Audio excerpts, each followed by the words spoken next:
Elle est une figure emblématique de la résilience et du militantisme. Ancienne militaire, elle est l'une des 9000 victimes de la purge LGBT par le gouvernement canadien. 9000 personnes licenciées de leur emploi en raison de qui elles aimaient ou du genre qui elles s'identifiaient. Comme ces 9000 personnes, sa vie a été marquée pour toujours, mais elle s'est révélée et elle s'est relevée.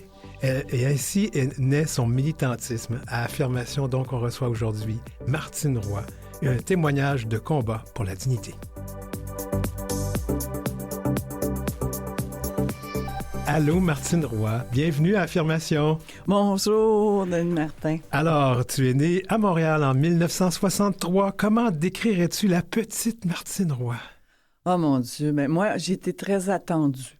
Ah ouais? Parce que semblerait qu'on a essayé pendant 7 ans de m'avoir. Alors, ils ont dû travailler très fort. Et on voulait un petit frère parce que j'avais 2 sœurs. Alors, on a eu un peu des deux. À la fin de la journée, c'est ça que je pense. Mais j'ai eu une très belle enfance.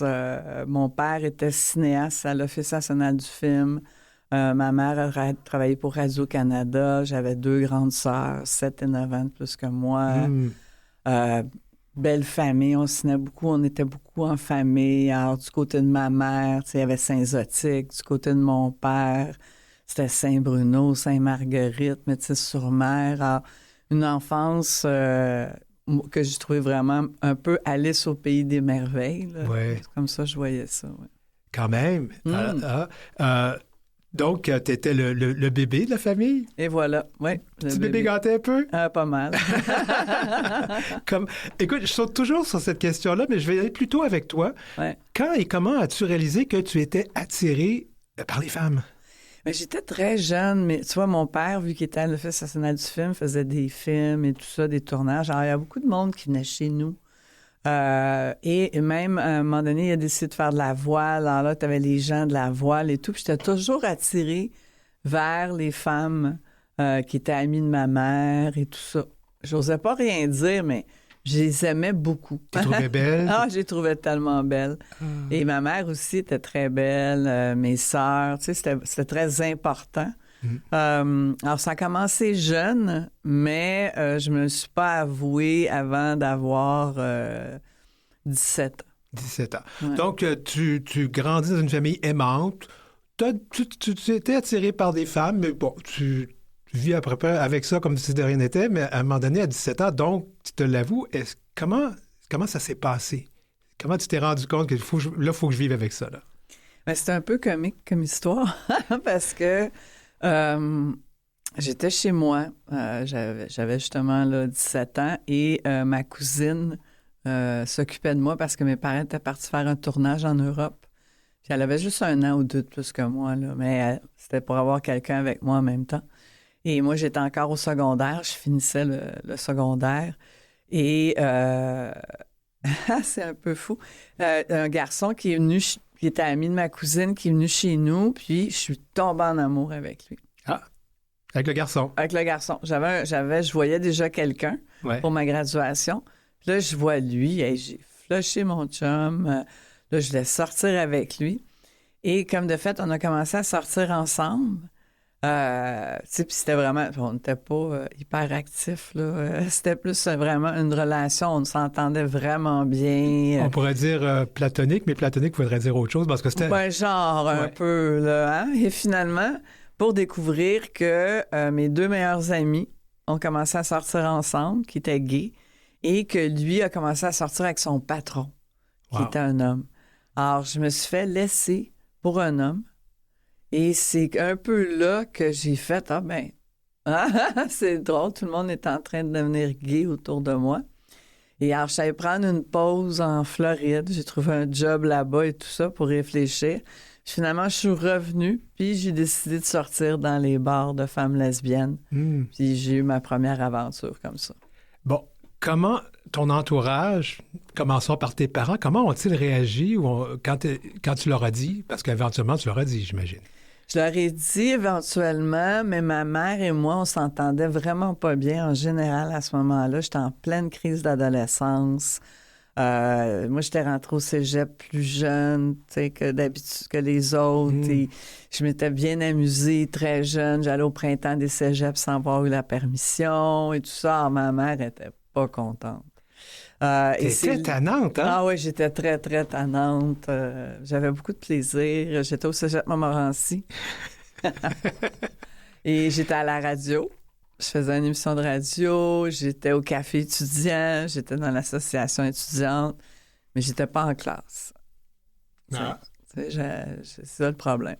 J'aimais pas étudier plus qu'il faut. J'aimais plus avoir du plaisir puis faire d'autres choses. Finalement, j'ai commencé le cégep en cinéma pour être comme mon père. Mais c'était vraiment... j'étais vraiment pas bonne. Mais j'étais pas bonne du tout. Et finalement, j'étais allée en psychologie. OK. Ouais. Puis j'ai pas aimé ça. Et j'ai changé pour le cégep pour le collège Jean de Brébeuf. Quand même. Non, quand même, hein? Mm-hmm. Là, j'étais allée en droit politique. Et là, j'ai vraiment, vraiment pas aimé ça.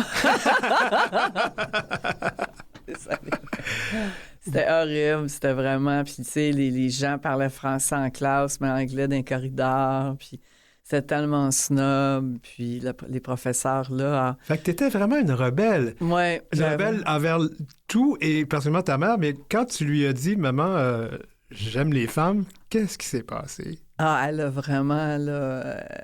Moi, c'était comme un peu pour la provoquer. Ah bon? J'étais pas sûre à 100%, mais elle me demande où j'allais. Et ce soir-là, j'allais au Zut à l'art. Et le Zut à l'art, dans ce temps-là, c'était un bar de lesbiennes qu'il y avait dans l'ouest de Montréal. Tu descendais en bas, il y avait des grosses groves sur les murs et tout ça. Et elle dit, c'est quoi cette place-là? Ben, je dis, c'est un bar de lesbiennes. Ah ben là, elle a échappé son mascara.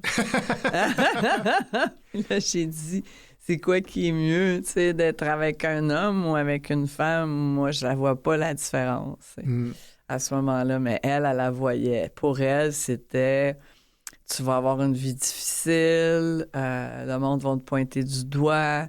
Tu sais, c'était comme vraiment dramatique. Mais c'est pas faux quand même. Non, elle avait totalement raison. Elle avait tellement raison. Ouais. Elle avait tellement raison. Puis je comprends aujourd'hui, en tant que mère, je peux mieux saisir justement ses propos du temps. Ouais. Comment qu'elle était inquiète. Ouais. Mais ton père, ça s'est bien passé? Ben oui, mon père, tu sais, il était un cinéaste. Mon père, c'était un artiste. À l'ONF, il y avait beaucoup d'homosexuels. Tu sais, c'était comme lui, il n'y avait pas de question. Et pourtant, il travaillait pour le gouvernement canadien. Ouais. Il était un fonctionnaire à la fin de la journée, mais très, très ouvert. Mon père m'a toujours défendu. Pour lui, ça n'a jamais été un problème ou tu sais, quelque chose qu'il avait à me rejeter pour du tout. Alors, ça rendait un peu ma mère folle, ça. Parce qu'il était tellement... mon père était très ouvert. Je vais t'amener à l'idée de... En fait, ton choix d'aller dans les forces canadiennes, c'est en 83. Donc, tu as 20 ans à peu près. Qu'est-ce qui t'attirait dans la vie militaire? Mais c'était pas nécessairement la vie militaire. Puis, tu vois, c'est fou, je me rappelle de ce moment-là. Ouais. Je suis dans la cave chez mes parents, c'est fini tout ça, puis il y a un téléphone, puis il y a un gros bottin de téléphone, parce que je me cherche. Qu'est-ce que je vais faire de moi, tu sais? Puis j'ai comme 18 ans. Puis il n'y a rien que... Et là, je dis, moi, je veux aider les gens. Alors, je m'étais même dit, hey, moi, j'aimerais ça aller avec le Médecins sans frontières, quelque chose comme ça. Alors, j'ai commencé à regarder ça, mais j'avais pas les connaissances, j'avais pas les compétences, j'avais rien de ça. Et donc, et mon père était très inquiet pour moi.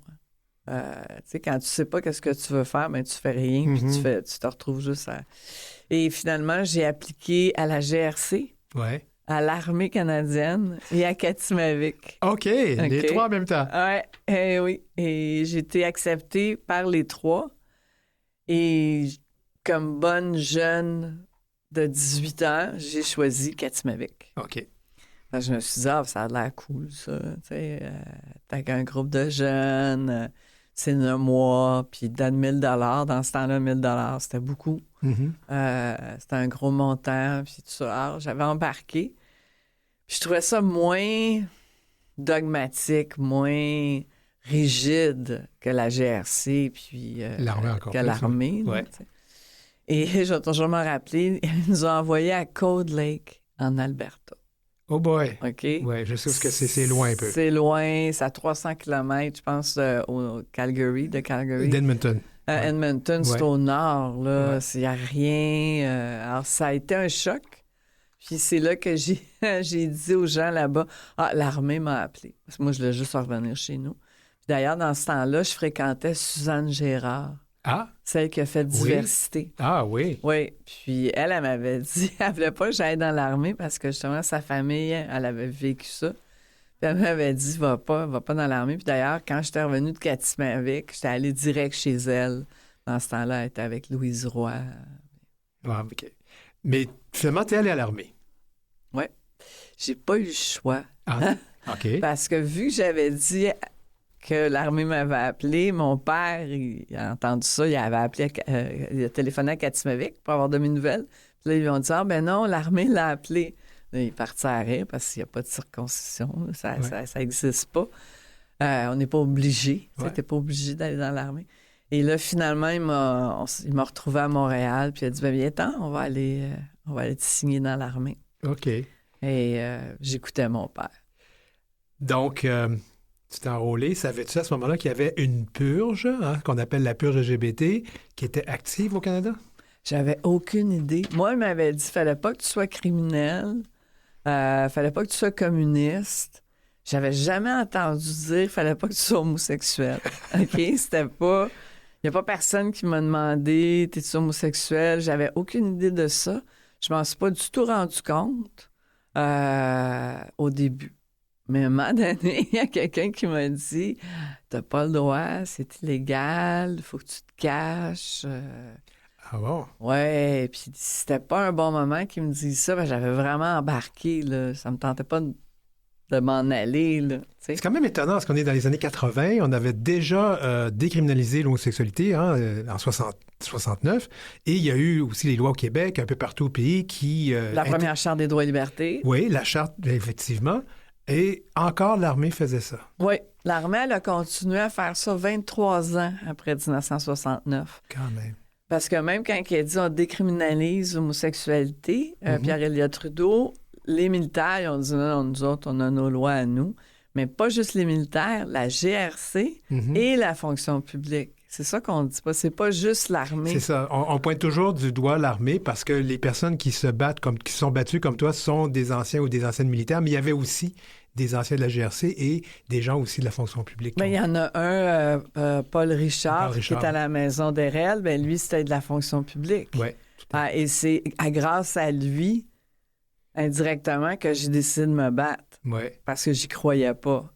Mais lui, il y croyait très fort. Alors, comment ça se... Juste rapidement, comment est-ce qu'il faisait les forces pour découvrir qui était lesbienne, homosexuelle? Comment ça marchait? Il nous suivait. Okay. Il nous suivait, il nous prenait en photo, il nous enregistrait. Moi, ils sont venus... Tu vois, j'étais en exercice comme adjointe médicale. Alors, on simulait comme si on était à la guerre. Et tu avais des gens qui étaient des blessés, puis tu avais des gens qui te soignaient. Et moi, j'étais une blessée. Et là, tout d'un coup, il y a une auto qui arrive dans le champ, qui a l'air d'une auto de personnes civiles. C'est pas une auto militaire et tout. Puis aussi, ils ont les cheveux longs, ils n'ont pas l'air des militaires. Dans ma tête, à moi, c'est des touristes qui sont perdus. Et là, on m'appelle, Soldat Roy, venez ici, allez avec eux. Alors, dans ma tête, ça continue à se dire, ils sont perdus, ils veulent que je les sorte d'ici. Et c'est là que je me rends compte que je suis en état d'arrestation. On me dit pas pourquoi. On m'amène dans une petite cabane que je savais même pas qu'elle existait près de l'aéroport. On m'installe là dans une salle avec une grosse lumière et j'attends. Et je ne sais pas pourquoi je suis là. Et là, finalement, ils me disent, vous êtes là, ils rentrent dans le bureau, c'est 2 hommes. Après ça, il y a mon professeur d'anglais qui rentre. Puis là, il me dit, savez-vous pourquoi vous êtes ici? Mais je dis non. Il dit, vous êtes accusé d'homosexualité, ce qui est un crime. Puis il me dit la loi et tout ça. Puis là, je leur dis, ben non.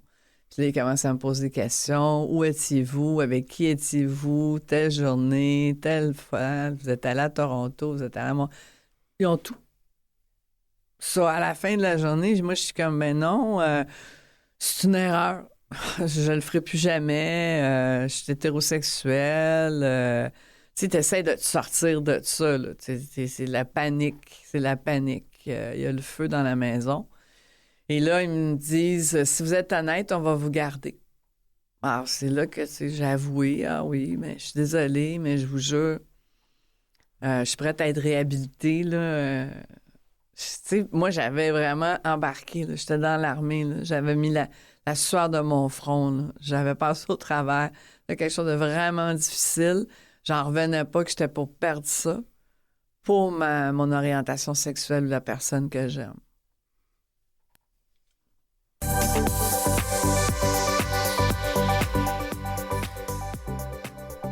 Je pense que je vais reprendre ce que tu as déjà dit.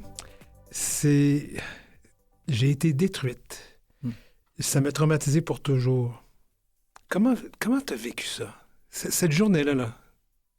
Bien, c'est ça, c'est difficile à établir parce que c'était tellement traumatisant que je me rappelle être dans la salle, je me rappelle que c'était surtout des hommes, puis qu'il y avait une femme, puis je me rappelle avoir dit, puis elle, combien de vous avez-vous couché avec elle, tu sais? Parce que ça, c'était correct. J'étais comme en... J'en revenais pas, là. Le plancher venait de s'ouvrir en dessous de mes pieds. Pour moi. Mais il faut comprendre aussi les circonstances. C'est que là, en plus, on venait de me réoffrir un nouveau contrat. Moi, on m'avait dit tout était correct, là. Ouais. On me gardait, là. J'avais vu Juste un psychiatre oui. et tout ça, là. Tu sais, on m'avait dit, tu restes dans l'armée, on te donne un nouveau contrat, tu signes pour 3 ans. Alors, c'était comme doublement dur, là. C'était pas juste, je savais que j'avais été enquêtée. Moi, c'était réglé, ça. Pour moi, c'était la fin. C'était la honte totale. Puis, envers moi-même, je venais de m'abandonner, là. Je venais de me saboter. On t'a donné une étiquette que tu étais une menace à la sécurité. C'est gros, là, pour justifier ton licenciement. C'est très gros, puis c'est surtout quand tu as décidé d'aller servir ton pays, puis vraiment travailler vraiment fort pour te faire répondre ça. Oui, c'était très... J'aimerais qu'on parle concrètement, c'est une blessure, puis comment ça s'est répercuté dans ta vie après ce moment-là? Bien, c'est parce que ça a perduré. Après, premièrement, moi, je suis revenue à Montréal. Je ne voulais pas aller rester chez mes parents, chez personne. C'était la honte. Et je me suis retrouvée à travailler au Funambule. Je ne sais pas si tu te rappelles du Funambule. C'était sur la rue Saint-Denis. C'était un café. Oui. Roy et Saint-Denis. Et je faisais la vaisselle. Et le fromage et tout ça. Puis dans ce temps-là, tu sais, le chômage, c'était pas vraiment évident. Puis, vu que j'avais été congédiée, c'était encore moins évident. Et là, la première chose qui est venue, c'était la drogue. C'était, tu sais, j'ai revu des amis avec qui je m'étais tenue. Il y en a une qui, justement, était vraiment là-dedans, là, comme il faut. Alors, je suis partie avec elle, là, tu sais, je suis vraiment... Et là, ça a été la cocaïne. Après ça, ça a été l'héroïne. Ça a été vraiment... Puis je me rappelle, à un moment donné, je vivais dans un appartement qui n'avait pas d'électricité, pas de frigidaire. Tu sais, on vivait de nuit. Oui. C'est une descente aux enfers, qu'on pourrait dire. Totalement. Moi, je te le dis, des fois, il ne faut pas que j'y pense. Ah oui. Parce que si j'y pense, là, je suis comme « wow ». Puis là, plus j'y pense, plus je me remémore des choses. Tu sais, j'étais même prête à aller vendre un radio, tu sais, pour aller chercher de la drogue. C'était n'importe quoi, là. C'était vraiment... T'étais accro. Tellement, là. Puis ça a été vite. Ouais. Très, très vite. Tu sais, Anna, ça te rend du temps. Moi, ça a été, là, tout de suite, rapide. Et c'est là que mes parents ont envoyé des gens me chercher dans la rue. Puis, ils m'ont ramené chez mes parents. Puis là, mes parents m'ont fait écouter une mère qui avait eu sa fille qui était allée à Portage, puis comment la mère, elle s'était sentie et tout. Puis là, moi, Portage, ça, c'est un centre de réhabilitation? Exact. OK. Ouais. Et là, moi, ça m'avait touché, ça m'avait marqué, mais j'étais trop fière pour dire « Hey, j'ai besoin d'aide ». Donc, j'ai continué. Et finalement, j'ai levé la main. Puis je suis allée à Portage. Et je rentrais à Portage en 80... Tu vois, l'armée m'a jeté dehors en 85, puis je suis rentrée à Portage début 87. Là. Alors, ça n'a pas été très long. Ma descente aux enfers, puis j'ai fait un programme d'1 an et demi à Portage. Ouais. Mais même à Portage, j'ai été discriminée. Ah oui, pourquoi? Parce que tu étais lesbienne? Oui. Oui. Oui, finalement, j'ai fait mon programme là, j'ai gradué, tout ça, puis j'ai été travailler à l'extérieur. Je travaillais pour Post Canada. Et Portage m'a offert un emploi. J'ai dit, why not? Encore une fois, le petit côté qui va aider les gens. Je trouvais que livrer la poste, ça me donnait pas cette satisfaction-là. Et on m'offrait un travail qui était la moitié du salaire, mais qui pourrait justement me donner le sentiment que j'aide les autres. Puis vu qu'il y avait du monde qui m'avait aidé, puis je m'en étais sortie, je me disais, voici ma belle opportunité d'aller aider du monde. Et c'est ça que j'étais allée faire, mais je ne pouvais pas travailler au Lac-Éco, où est-ce qu'il est Portage, au Québec, parce que le directeur ne voulait pas une personne gay comme membre du personnel. Alors, la maison mère m'avait envoyé en Ontario. Pendant 1 mois, j'ai travaillé là. J'ai été travailler en Italie. J'ai travaillé un peu partout. Puis finalement, ils ont congédié le directeur qui pensait comme ça. Ah ouais. Et j'ai travaillé au Lac-Éco. Tu sais, on recule il n'y a pas longtemps quand même. C'est incroyable que c'était comme ça. Mais Martine, comment tu as vécu tout ça? Il faut quand même le dire, là, tu as été humiliée, tu as été rejetée et tu t'es reconstruite. Tranquillement. Ça a été difficile parce que, comme je te dis, vu que j'étais... Tu vois, j'avais été rejetée, puis là, je me suis allée me mettre encore dans la gueule du loup pour être rejetée quand je travaillais pour Portage. Alors, c'était tout le temps ce traumatisme-là que d'être homosexuel, c'était quelque chose de mauvais, c'était quelque chose de méchant, c'était quelque chose de honteux. C'était difficile, tu sais, ça allait à l'encontre. Moi, j'ai trouvé ça très dur. J'étais très parano par rapport à perdre mon emploi. Sur n'importe où je travaillais, j'étais sûre que j'étais pour perdre mon emploi. Ça m'avait marqué. Ça a pris jusqu'en 99 avant que je trouve un emploi où j'étais vraiment bien. Puis il faut dire que dans tout ça, tu aurais pu rechuter et tu l'as pas fait. Tu étais capable de rester sobre tout ce temps-là, malgré tout ça. Ouais. J'aimerais faire une petite incursion parce que tu as travaillé pendant un petit bout à Juste pour rire. Je sais qu'on peut pas tout divulguer, mais tu as subi une agression en 87 par la personne qu'on connaît tous. Pas en 87, c'est en 1995. 95, excuse-moi, j'avais les mauvaises dates ici. C'est bon. Alors... Puis tu fais partie maintenant du groupe des Courageuses. Qu'est-ce que tu peux nous dire sur ça? Parce que c'est quand même une autre agression, une autre humiliation.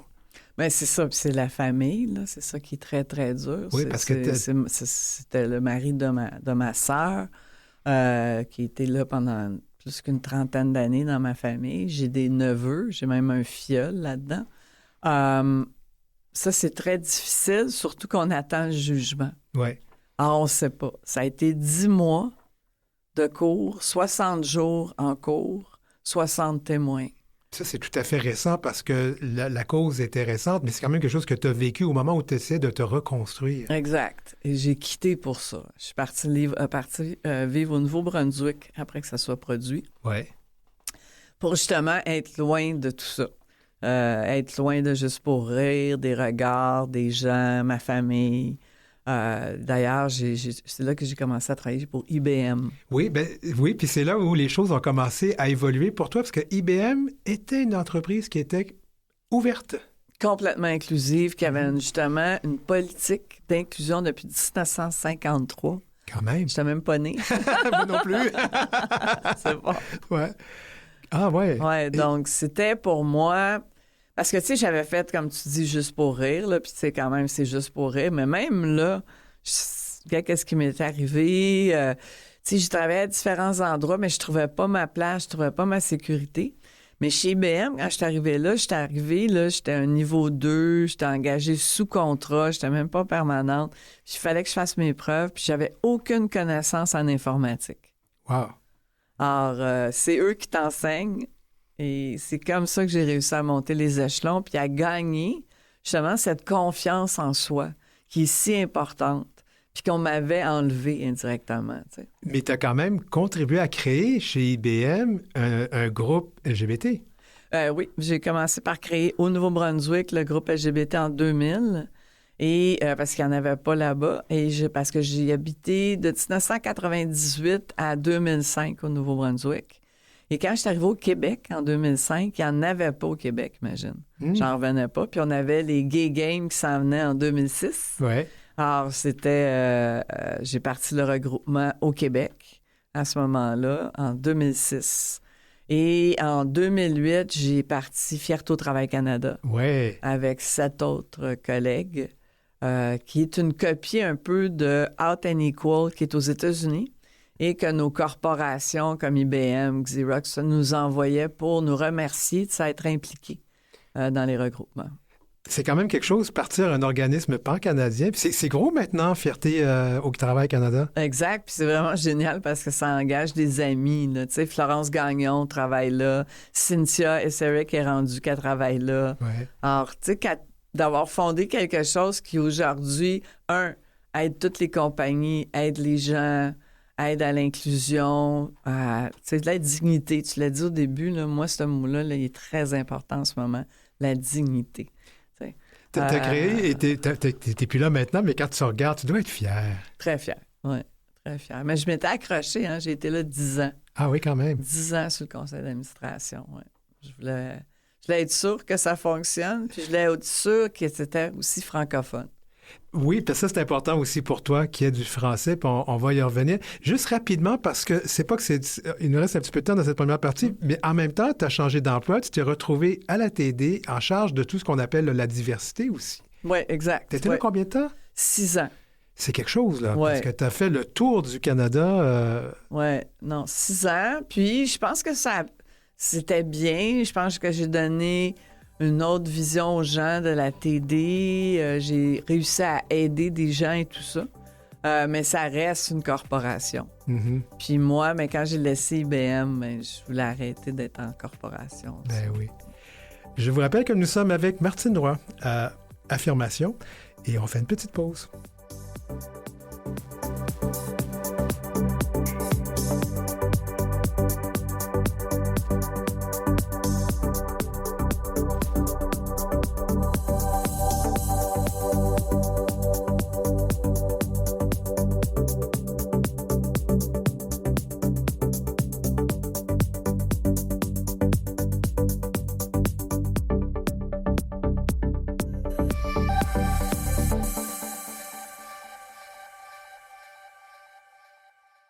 Je vous rappelle que nous sommes à l'écoute de Affirmation avec un S, évidemment, avec Martine Roy. Martine Roy qui a été de la purge LGBT, qui a été Fierté, qui a fondé ou cofondé Fierté Canada, Fierté au Travail Canada.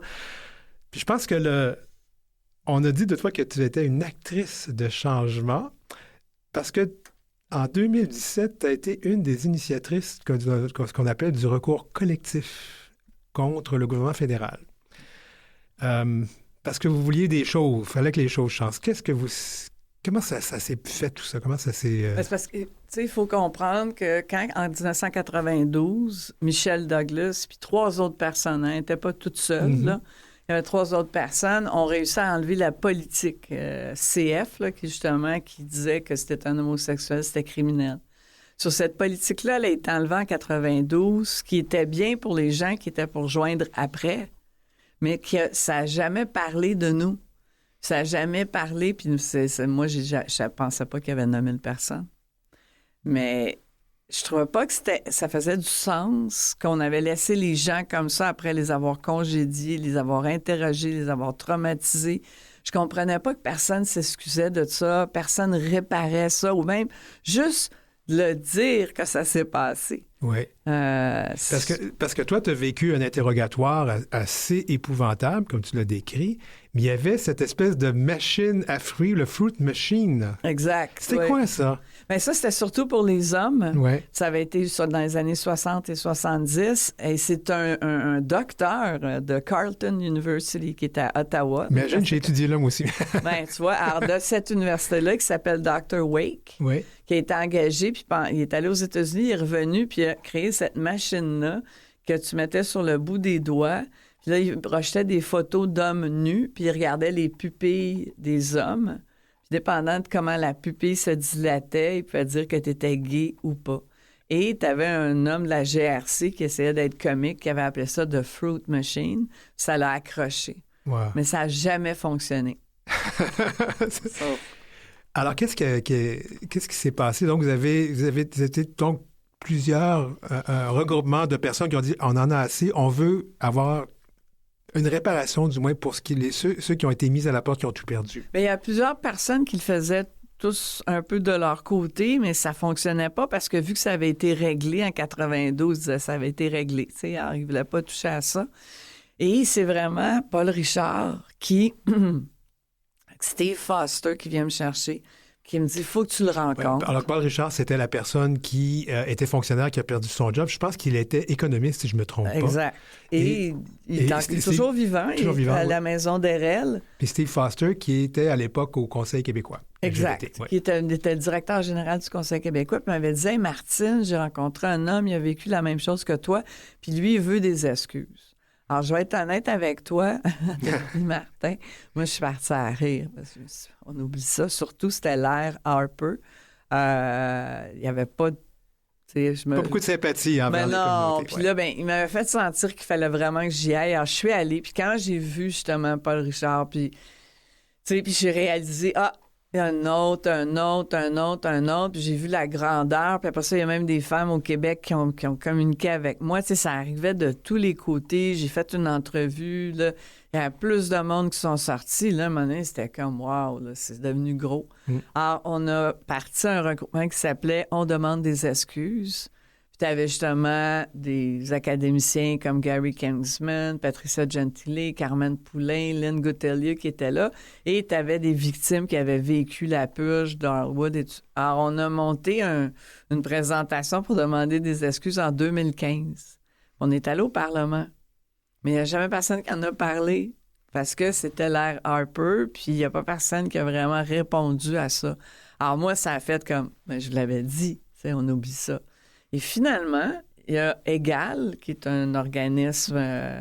Pan-canadien de défense des droits des personnes gays, lesbiennes et queer. Eux, ils sentent que c'est les libéraux qui vont rentrer et ils décident de monter un groupe qui s'appelle la Juste Société. Le Comité de la Juste Société. Et le Comité de la Juste Société monte 84 recommandations, nous contactent et disent « Hey, voulez-vous qu'on rajoute, on demande des excuses dans nos recommandations? » On dit oui. Là, il dit « Ah, y a-tu quelqu'un qui pourrait venir au Parlement? On va aller donner justement les recommandations à Judy Rebel, qui était à ce moment-là la ministre de la Justice. » Et on est allé au Parlement, puis là, c'était plus pareil.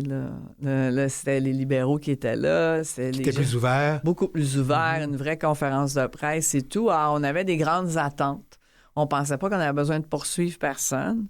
On s'attendait qu'il était pour mettre les choses en place. Et c'est là qu'ils ont nommé Randy Boissonneau. C'est là qu'ils ont parlé de faire un secrétariat. Je vais juste interrompre Randy Boissonneau pour que tout le monde le sache. Il était député de l'Alberta, bilingue, en fait, franco-albertain, et également gay. Oui. Alors, c'est sûr que c'était une porte d'entrée, là. Exact. Et c'est lui que j'ai rencontré, puis c'est comme ça qu'ils ont fondé le secrétariat, qui a commencé comme ça. Mais il ne bougeait pas sur les excuses. Ça, on avait fait ça en juin. En octobre, moi, je suis arrivée avec mon dossier. J'ai demandé à Douglas Elliott, j'ai dit, hey, est-ce que tu penses qu'on peut faire quelque chose avec ça? C'est là qu'il y a eu l'idée d'un recours collectif. Et lui était en Ontario, sur lui, il fallait qu'il y ait une victime. Ouais. Et moi, j'étais au Québec, ça me prenait un avocat. Alors là, on m'a trouvé une avocate qui était Audrey Boctor, qui est rendue juge aujourd'hui, et qui était de IMK, qui a accepté de prendre mon dossier. Puis lui, il a trouvé Todd Ross pour représenter de son côté. Parce qu'il est avocat, lui, de Douglas, ouais. Donc, il y a eu cette cause en justice. C'est quand même, à chaque fois, tu dois revivre ce que tu as vécu parce qu'il faut quand même convaincre les juges. Comment tu vis ça? Ça a été difficile. Ça a été dur parce que, oui, moi, j'avais enterré ça. C'était loin, loin, là. Puis dans un bureau, c'était serré à triple tour. Filière 13 en bas. Ah oui, mais tu sais, les gens voulaient pas en entendre parler. Pour le monde, c'était du passé. Les gens étaient comme, ben non, de la vieille histoire et tout. C'est seulement chez IBM qu'on m'a dit, hey, t'as vécu ça, vraiment? Alors, tu sais, qui a commencé à réallumer un peu. C'est vrai qu'on n'a rien fait. C'est vrai que c'est dur d'être dirigé par un gouvernement qui s'est toujours pas excusé et tout. Ça a été, pour moi, important, parce que c'était plus grand que moi. Pour moi, là, une personne qui a vécu la purge LGBT, là, c'est tout son entourage qui l'a vécu, puis c'est tout son écosystème qui l'a vécu. Ça laisse les gens aigris, ça laisse les gens malheureux, ça laisse les gens dans des états de... Ça a de complètement... dépendance aux drogues, Ouais, de dépendance à l'alcool, puis il y a des gens qui se sont suicidés. Exact. Il y a des gens qui ont eu le sida. Tu as toutes sortes de monde. Tu as des gens qui n'ont jamais voulu en parler. Même quand on a fait le recours collectif, tu as du monde que je connais qui n'ont pas appliqué parce qu'ils ne voulaient pas le dire. Ils ne voulaient pas retourner là. Ça a été très difficile pour le monde de vivre ça, de revivre ça, de reparler de ça. Et oui, on avait besoin de ces histoires-là pour convaincre la juge. Alors, tout le monde est venu. Le plus de monde qu'on connaissait qui sont venus justement témoigner en cours à la juge. Tu avais même l'histoire de 2 femmes qui avaient été dans un des magazines qu'on a au Québec, qui étaient Brigitte Nollet et sa conjointe Louise, à ce moment-là. Ils étaient ensemble, eux, dans l'armée. Puis ont toutes les 2 été congédiés. Alors, leur histoire était forte de portée et elles sont venues témoigner justement en cours. Puis la chose qui est importante aussi, d'habitude, la juge va prendre le temps de regarder pour son jugement, mais elle a donné son jugement. Sur le banc. Ouais. Oh, wow. Ouais. Et vous a donné raison. Elle nous a donné raison à 145 millions. 145 millions de dollars. Ouais. Comment on est arrivé à ce chiffre-là? On est arrivé à ce chiffre-là parce que, on pensait qu'il y avait 9000 victimes. On s'entend qu'il y en a plusieurs qu'on savait qui étaient décédés, surtout avec les années 90, le sida et tout. Après ça, on avait fait une grille qui différenciait, tu sais, si tu avais été arrêté une fois, si tu avais été interrogé, si tu avais été congédié. Après ça, si tu avais été psychologiquement affecté ou si tu avais été physiquement affecté. Alors, il y avait différents niveaux. Et là, c'était de publiciser ça pour que le plus de monde le voit, même la personne qui est dans une cabine dans le fin fond des bois, sur des journaux papier, des journaux électroniques, partout pour que les gens puissent appliquer. Finalement, il y a 800 personnes qui ont appliqué. Il y en a moins que qu'est-ce qu'on aurait pensé qu'il aurait appliqué. Mais on en a eu beaucoup aussi après. C'est ça qui est triste. Parce que quand le recours collectif est fini, si tu arrives après, on ne peut pas rien te donner. Tu as eu des gens aussi qui sont arrivés après. Ça, c'est très triste. Je trouve ça très difficile. Mais la loi, c'est la loi. Là. On n'a pas fait attendre. Mais il y a eu aussi, après ça, les excuses. C'est-tu après ou avant? Avant. Les excuses étaient comme... tu sais, c'était ensemble. Tu avais les excuses et le redressement. Mais les excuses, là, on s'entend. Je ne vais pas te dire comment t'excuser. Ça, c'est quelque chose que toi, tu dois t'occuper. Oui. C'est ça qu'ils ont fait. Alors, ils nous ont demandé des noms. Même Marie-Laure Leclerc, qui est une avocate de chez Des Grands Prix, qui fait partie de la communauté puis qui est à la Fondation Émergence, a fait partie du comité pour monter les excuses. Et les excuses sont arrivées en 2017, novembre 2017. Le recours collectif a été finalisé en juin 2018. Oui. Mais pour donner la vraie histoire, c'est que les excuses arrivaient un mardi, puis on s'est entendu le lundi pour le 145 millions et tout. Il y a eu une entente avant qu'il y ait les excuses. Okay. Mais elles ont été finalisées en cours en juin 2018. Alors, Justin Trudeau se lève en chambre. Et ce sont des excuses, est-ce qu'on peut le dire, elles sont senties. Il a versé des larmes. T'étais là. Comment t'as vécu ça?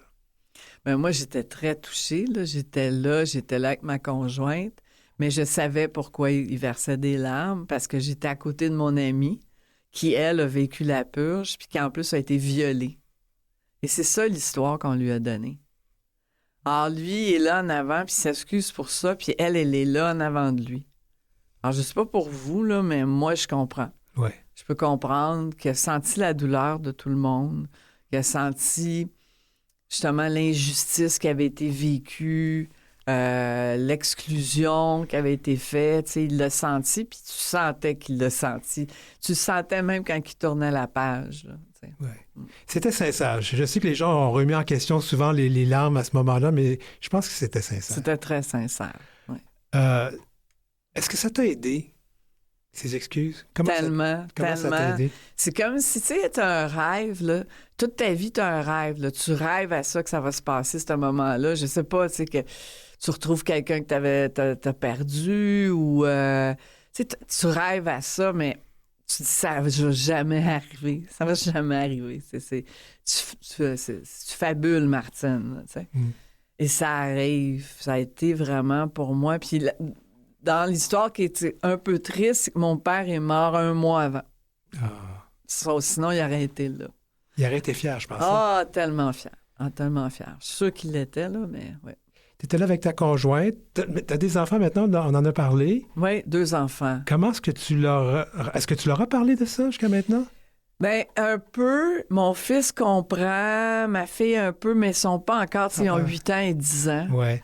Mon fils avait 2 semaines quand on a eu les excuses. Wow. Ça, c'était quelque chose. Je vais toujours me rappeler aussi ma fille. Quand on était à la Cour suprême à Ottawa, et on se rend toutes à la cour et tout ça, puis on pense que ma conjointe peut venir avec ma fille, tu sais, puis être enceinte de mon fils à ce moment-là. Et finalement, ma fille, elle se met à chanter « Oh, MacDonald had a farm at a farm ». En pleine cour. Au McDonald's en plus. Je me dis que les juges ont été quand même assez compréhensifs. Mais on est obligé de les faire sortir, là, parce que ça reste quand même une cour, tu sais. En plus, elle a choisi la chanson, tu sais. Oh, peut-être qu'elle va être une petite tannante comme toi, ça se peut-tu? Non, oui, elle l'est déjà. Je me permets parce que je pense que c'est de la taquinerie fait du bien ici. Martine, tu parles de ta conjointe. Je ne veux pas rentrer dans ta vie privée, mais vous êtes ensemble depuis combien de temps, là? Ça fait 13 ans qu'on est ensemble. Ça va faire 9 ans qu'on est mariés. Mais on s'est connus en 98. Ah oui? Tu comprends? Alors, ça fait 27 ans qu'on se connaît. Je l'ai connue au Nouveau-Brunswick. Elle était mon amie avant qu'on pense qu'on puisse être ensemble. Oui, puis on s'aime beaucoup. On se comprend beaucoup aussi. Surtout parce que je comprends bien le Nouveau-Brunswick, y avoir vécu, puis on y retourne, sa famille est là-bas. Mm-hmm. Mais aussi, elle amène une spiritualité qui est vraiment différente. Elle est autochtone. Pour moi, c'est vraiment spécial. Elle est membre de bande. Mes enfants sont membres de bande aussi. Ils appartiennent à la communauté de Tobic, qui sont les Malicites. Oui. Et c'est vraiment important chez nous, tout ce qui est la spiritualité, puis aussi de sortir un peu du colonialisme. Oui. Hein? Ils ont été colonisés, on essaie de décoloniser notre famille.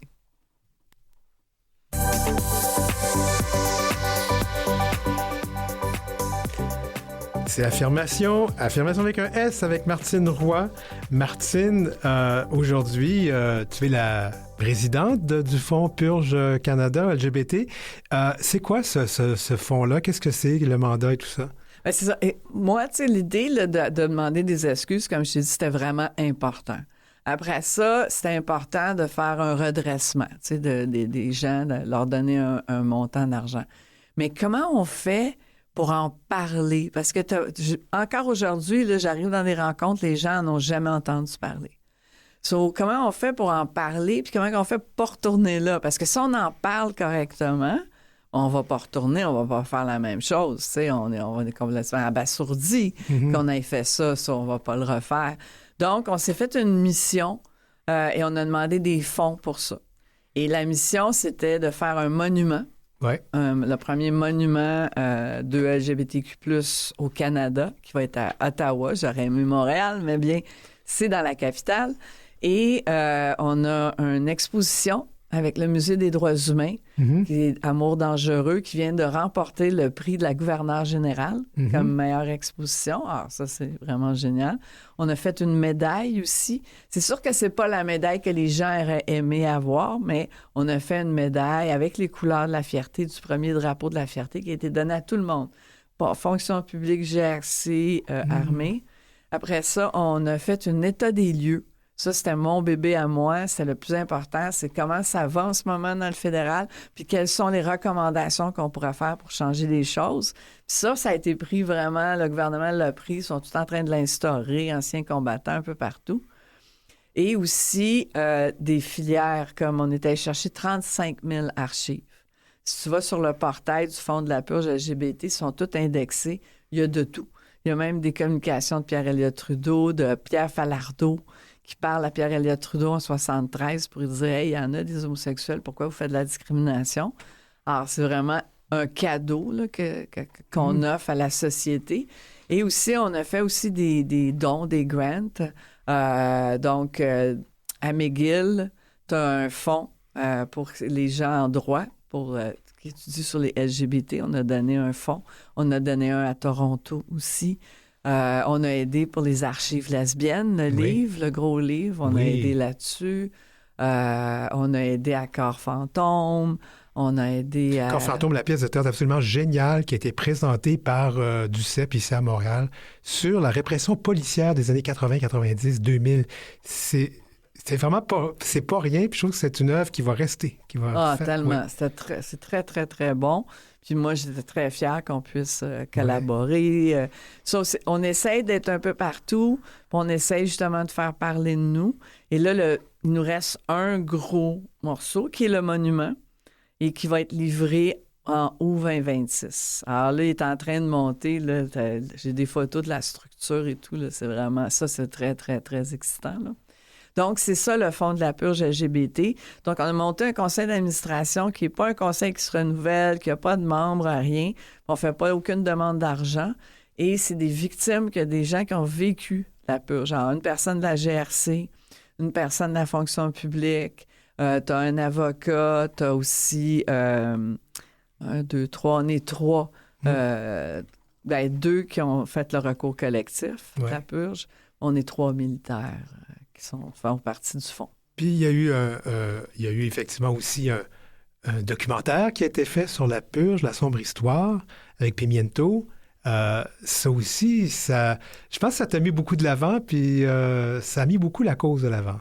Ça, c'est vraiment génial parce que c'est justement Nathalie Derry, qui est de notre communauté, qui a entendu parler de tout ça, qui a dit hey, « Moi, je veux faire un film là-dessus », qui a réussi à convaincre Radio-Canada pour faire la purge. Et après ça, quand on a vu le succès que ça donnait, on a accepté, nous, le fonds, de donner un montant d'argent pour la faire pour le cinéma, une plus longue version. Alors, c'est ça qui a été montré, justement, qu'on a vu à Cinémania et tout ça. Et tu as aussi The Fruit Machine, mais qui est aussi traduit en français, qui est un autre documentaire. Tu as des livres aussi qui sont en train de... Il y en a qui ont sorti, puis il y en a un que moi, je vais travailler dessus. Incessamment. Alors, malgré tout ça, tu as quand même... Parce que là, toi et moi, on a à peu près le même âge, et puis tu es encore active dans la communauté, tu fais encore dans les communautés, tu es encore impliqué. Qu'est-ce qui te motive tant que ça? Mes enfants me motivent beaucoup. Présentement. Ah ouais? J'ai laissé le travail, c'était trop. Oui, on parlait de la TD. Ouais. C'était une belle job quand même parce que tu avais la responsabilité de verser de l'argent aux communautés, mais c'était quand même, je te voyais aller, tu étais de Boileau du pays continuellement. Oui, mais c'est ça, c'était beaucoup avec le Fonds de la purge et tout ça. Et on vieillit. Puis je commence à avoir des problèmes de santé. Alors, j'ai décidé de prendre une pause puis je suis comme en pré-retraite. Mais en même temps, j'ai un support médical. Alors là, je suis en train de me... Tu sais, kinésiologie, physiothérapie... Tu nous inquiètes, t'es correct, là. Ergo, oui, mais... Tu sais, à un moment donné, il faut se prendre en charge. Ouais. Puis c'est mieux la prévention. C'est aussi ça. Là. Je commençais à être un peu fatiguée. Ouais. Il était temps pour moi de prendre un peu de recul, surtout du côté corporatif et tout. Puis, vraiment finir mon mandat du Fonds de la purge LGBT. Mais je suis commissaire aussi à la Commission des droits de la personne et de la jeunesse. Ça va faire 9 ans. J'arrive à la fin de mon mandat. Alors, ça aussi, là, c'est important. Tu ne vas pas renouveler, j'imagine? Non, je ne vais pas renouveler. Ça va être 2 mandats de 5 ans. Je pense que c'est assez. Puis, je suis lieutenant-colonel honoraire aussi de la 34e brigade. Ça en fait beaucoup.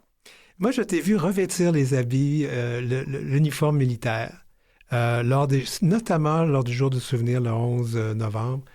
Puis, très grande émotion en toi. J'ai vu des photos, j'ai vu des vidéos. Pourquoi ça vient de tant te chercher? Parce que j'ai toujours voulu me rendre là. Tu sais, quand t'es militaire, c'est des grades, c'est pas anodin. Tu sais, si tu montes dans la chaîne de commande, il y a toute une fierté qui vient avec ça, la fierté de défendre ton pays, la fierté de la camaraderie qui se passe et tout. Puis tu perds tout ça. Tu perds l'uniforme. Puis l'uniforme, c'est très... Tu sais, les gens, encore aujourd'hui, pour eux, c'est important, l'uniforme. Alors, pour moi, d'avoir retrouvé l'uniforme, mais pas juste l'uniforme, le grade aussi. Je suis comme au grade que j'ai rêvé d'être. Mm-hmm. Et j'y suis. Puis, je peux influencer l'armée d'aujourd'hui. Est-ce qu'on a besoin d'une armée? Je sais pas ce que vous en pensez, là, mais on a besoin d'une armée. Ne serait-ce que pour aider lorsqu'il y a des désastres. Hein? Tellement. Alors, on a besoin de plus de monde. C'est une belle carrière. Les temps changent. Puis tout le travail que j'ai fait, justement, avec le Fonds de la purge, moi, je travaille avec anciens combattants. Je travaille avec l'Armée canadienne. Je m'en vais présenter en février à l'Armée canadienne encore. Il y a tout un travail de fond qui est en train de se faire et qui aide justement à ce que si une fille ou un gars qui veut se joindre, qu'il ait moins peur qu'avant. Tu sais, il y a un meilleur climat, c'est beaucoup plus sain. Mais t'es allé loin, t'es allé même en Europe, t'es allé aux Pays-Bas, en France pour les célébrations, justement, pour reconnaître la part de tous ces militaires qu'on a oubliés parce que ils ou elles étaient des communautés LGBT. Exact.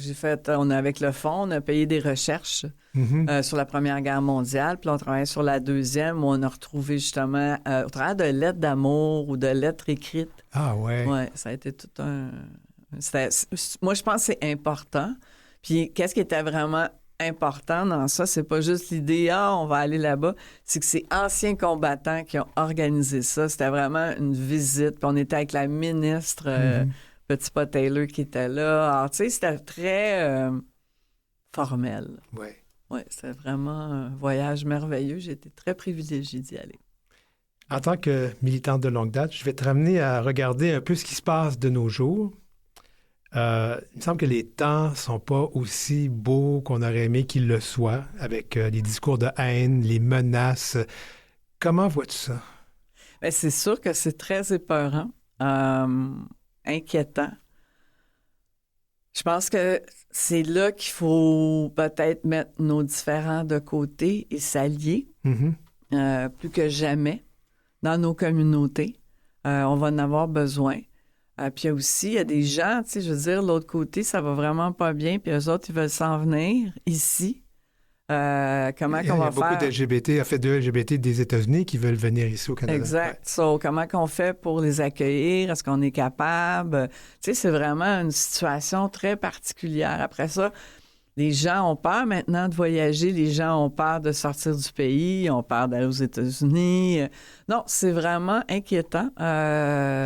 Margaret Atwood, là, oui, avec la Service écarlate, c'est une dystopie, mais... oui. C'est ça. Je trouve que ça y ressemble beaucoup. Alors, tu sais, on a peur de ça. J'en parle souvent avec mon épouse et tout. Mais il faut pas arrêter. Faut pas lâcher. Tu sais, je pense qu'on a encore, justement, du travail. On avait acquis. Ouais. Mais comme on dit, on peut pas s'asseoir sur nos lauriers. Ouais. Faut vraiment être très vigilant et vigilante. On arrive à la fin de l'entrevue, puis je pense que j'aimerais ça te poser la question. Comment vas-tu aujourd'hui? Je vais bien. J'ai en attente de jugement. Je ne sais pas qu'est-ce que vous en pensez, vous autres, attente de jugement. Je ne sais pas ce que c'est, non. Mais c'est un peu... c'est tannant. On parle du jugement là, dans l'affaire. Exact. Ça, c'est très... je suis un peu comme en hold, en attente, là, tu sais. Mais autrement, je vais très bien. Je vais très bien. J'ai repris du poids de la bête. Je m'entraîne. Tu sais, j'ai recommencé à m'occuper vraiment beaucoup de moi, ce qui m'aide beaucoup. Et je m'occupe du fond. J'ai hâte d'avoir le monument et tout ça. Alors, tu vois, j'étais justement à Toronto. Là, je m'en vais à Ottawa. Et j'ai vraiment hâte de vous livrer ce monument-là. On a hâte de le voir. Ben, on a vu les maquettes. Il me reste juste une minute, mais j'aimerais te demander si tu avais un message aujourd'hui à envoyer aux jeunes personnes de nos communautés qui aimeraient peut-être ou qui songeraient peut-être aller dans les forces. Mais c'est ça. Allez-y, venez-en, même venez me parler si vous voulez, ça va me faire plaisir.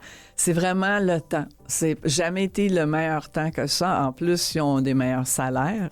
On va avoir un meilleur armement, des meilleurs outils, tout ça. Puis, il y a quelque chose là-dedans, il y a une camaraderie là, qui est vraiment spéciale dans l'armée. So, joignez-vous, ça vaut la peine. Ben, gros merci. Martine Roy, merci infiniment. Bravo, le courage, l'engagement et surtout avec la purge LGBT. On apprécie ça, tout le monde. C'était donc Affirmation avec Martine Roy. Je m'appelle Denis Martin-Chabot. Je fais la recherche et j'anime cette balado-diffusion et émission de radio. Merci à Mathieu Tessier à la mise en onde.